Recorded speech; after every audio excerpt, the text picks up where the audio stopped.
Bonjour à tous, j'espère que tout le monde va bien. Je vais continuer l'étude du catéchisme de Chicago. On était rendu à parler du gouvernement et qui qu'on devrait élire. On avait dit que les citoyens doivent encore soutenir aussi les chefs de l'État, en envoyant dans tous les corps élus des députés capables et de sentiments chrétiens.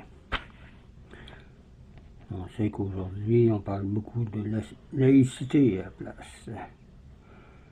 On a dit aussi que celui qui en est dépourvu de sentiments chrétiens a rarement un caractère consciencieux. Un député qui n'est pas fidèle à Dieu est rarement fidèle à ses électeurs, que j'ai dit. Donc on continue ici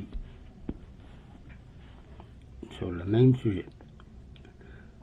Donc commençons avec un signe de croix. Au nom du Père, du Fils et du Saint-Esprit. Amen. Du reste, comme les parlements s'occupent souvent des intérêts les plus directs de la religion et de l'Église, les catholiques sont tout particulièrement tenus de n'y envoyer que des députés au courant des questions religieuses et sincèrement dévoués à l'Église que Jésus-Christ a fondée. On disait ça dans le circulaire de l'épiscopat autrichien le 15 février 1891. C'est loin. Aujourd'hui, on est en 2026 et on ne parle plus vraiment de religion.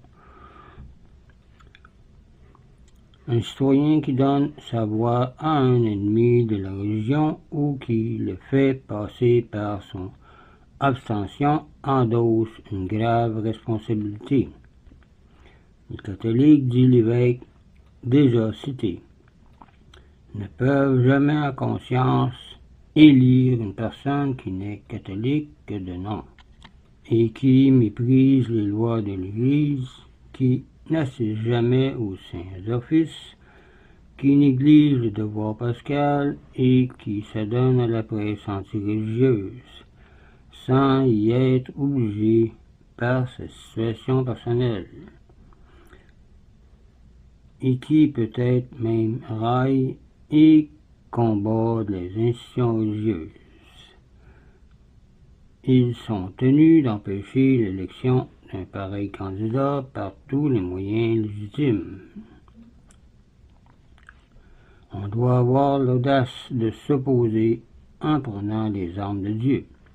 Voir les versets dans Éphésiens, chapitre 6, versets 10 à 20. Avec les sacrements aussi, surtout.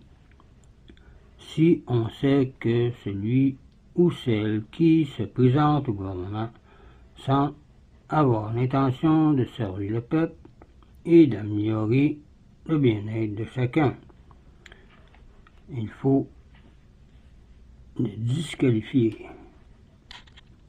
Comme je dis, il faut le disqualifier, sinon c'est le peuple qui va payer pour. Nous sommes responsables de nos choix. Dieu nous appelle à la sainteté et à l'excellence, et non à la médiocrité en développement. Il faut développer nos talents et nos dons spirituels, comme c'est marqué dans 1 Corinthiens, chapitre 12 à 15, chapitre 15, que je vous invite à lire.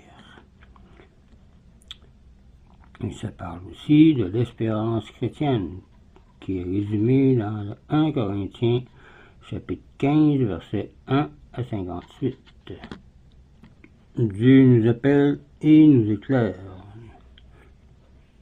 dit Timothée, voire 2 Timothée 1, verset 8 à 10. Si on le suit, il veut qu'on porte des bons fruits autour de soi par sa grâce. Voir Matthieu 13, verset 18 à 53. Et Galates 5, verset 13 à 26. De plus, il n'y a pas juste la guerre dans le monde temporel, mais dans le monde spirituel aussi. avec le diable et ses anges déçus qui cherchent à nous dévorer, dit saint Pierre, dans 1 Pierre 5, versets 5 à 11. Il ne faut pas oublier que Jésus a dit aussi que Satan est le père du mensonge, et on peut ajouter de la manipulation aussi. Les esprits mauvais influencent ce monde comme au temps de Jésus, mais avec son Église, on peut éteindre le mal autour de nous, si on veut. Comme j'ai dit, voir Éphésiens 6, versets 10 à 20 pour les armes de Dieu. C'est aussi pour cela qu'on doit s'afficher comme chrétiens et chrétiennes pour lutter contre le mal qui existe depuis Adam et Ève. Mais Jésus-Christ a tout réparé. Il a vaincu la mort afin qu'un jour nous ayons la vie éternelle. Et lorsqu'il reviendra, un jour il fera disparaître le mal complètement et éternellement. En attendant, on doit faire le plus de bien possible qu'on peut avec l'aide de Dieu, car Dieu nous a donné un esprit car Dieu ne nous a pas donné un esprit de timidité au baptême, mais un esprit d'amour, de force et de sagesse. Voir 2 Timothée 1, versets 7 à 14. Et cela doit grandir en nous en ayant des bonnes familles chrétiennes. C'est donc important d'élire un bon gouvernement qui pense au peuple. Sinon, c'est nous qui paierons les conséquences pour avoir élu un mauvais gouvernement, comme qu'on voit dans beaucoup de pays où il y a de la dictature. Il s'ensuit donc que les catholiques sont tenus de mettre le candidat en demeure de s'expliquer dans sa profession de foi, sur l'école chrétienne, sur le mariage, sur le repos dominical, etc. On doit savoir ce qu'il pense de toutes sortes de sujets. Si ces déclarations ne sont pas satisfaisantes ou qu'il ne donne que des réponses évasives et vagues, il faut le combattre pour ne pas assumer la responsabilité un jour au tribunal de Dieu, après notre mort. L'exercice du droit électoral est obligatoire devant Dieu, quand, par là, on peut empêcher le mal et procurer le bien commun, surtout le bien moral, que personne ne dise « Oh, ma voix n'y fera rien », car souvent une voix est décisive, et lors même que le bon candidat ne sortirait pas, notre voix contribuerait à augmenter le prestige et l'influence de la minorité. L'expérience prouve d'ailleurs que l'abstention est contagieuse et qu'elle facilite ainsi le triomphe du mauvais candidat. Au moment des élections, ceux-là même qui ne jouissent pas du droit électoral ne doivent pas rester inactifs. Ils doivent instamment prier pour que les élections tournent au plus grand bien des individus, de la famille, de la patrie et de la vraie religion, et non des fausses religions. Comme par exemple les témoins de Jéhovah qui ne croient même pas au gouvernement et qui ne veulent même pas voter. Ils pensent que ça vient du mal, etc. Aussi, beaucoup d'évêques prescrivent-ils des prières publiques avant les élections ou avant les sessions des parlements. Point 4. Celui qui désobéit gravement aux autorités religieuses ou civiles s'expose à des sévères punitions ci-bas, des peines sévères ci-bas, et s'expose même à la damnation éternelle. Corée et ses complices qui s'étaient révoltés contre Aaron furent engloutis vivants par la terre devant tout le peuple pour lui donner un salutaire exemple. Voir Nombre chapitre 26.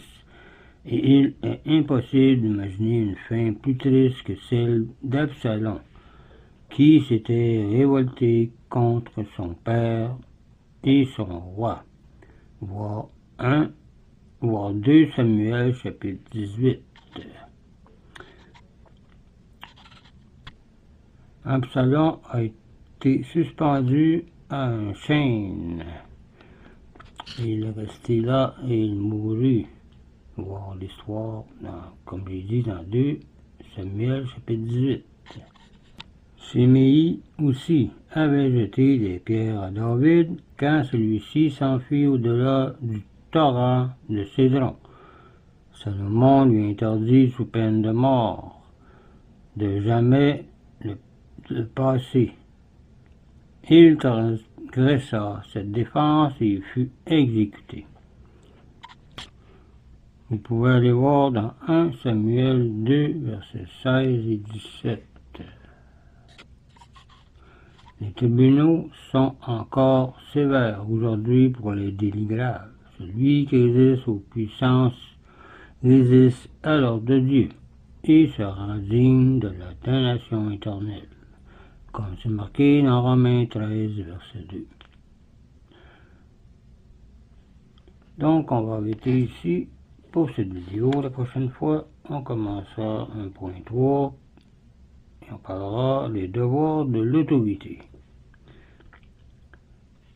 Point 1. Le chrétien ne doit pas ambitionner